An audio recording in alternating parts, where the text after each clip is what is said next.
Good morning, afternoon, evening, everybody. I'm Sean Edwards, Chairman of ITFA. Pleased to be here with you again on TTP. So today I'm going to talk about ESG. What does it mean for trade finance today? What is ITFA doing about it? And how is the market coping with it? So I guess a couple of things.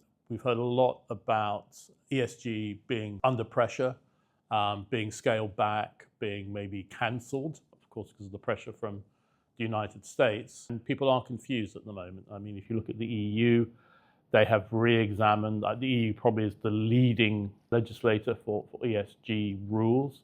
They have begun to re-examine those rules or defer them or water them down in some way. But I think the bottom line is ESG is here to stay. The level at which you'll have to do it and the way in which you'll have to do it, though, is changing. There's a lot of standards around.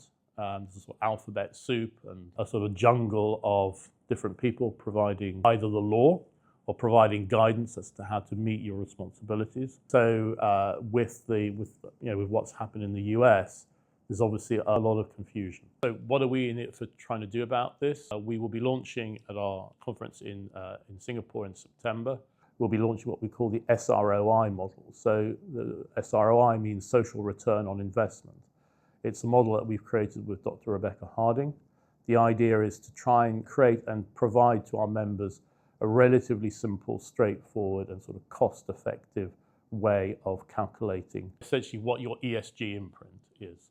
It's going to be transaction specific, so it'll be up to each user to input the information, but it's relatively simple. The other thing I think it's really worth pointing out with ESG is there's always a lot of emphasis on the E. What we've found, being the sort of very broad association that we are, what we found is that there needs to be a lot more emphasis on the S, the social side.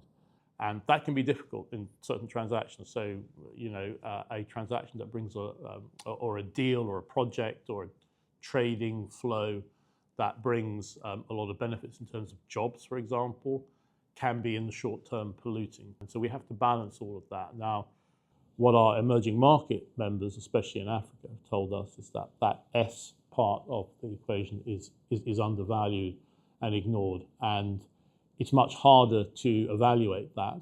There's a lot of science around the E, right? A lot of climate science. You don't have that so much in the S. It's a bit more subjective, but we think it's really important to emphasize that it does exist and that it needs to be measured and that it's a worthy part of that overall calculation. So that's what we'll be doing. So I guess bottom line message is it's confusing at the moment, as are a lot of things in the world, but it's here to stay. You can't just say this was a trend, this was something that was happening last year, and I can ignore it like last year's fashions goes to the back of the cupboard. Not at all. You're going to have to continue dealing with it, and we're here to help.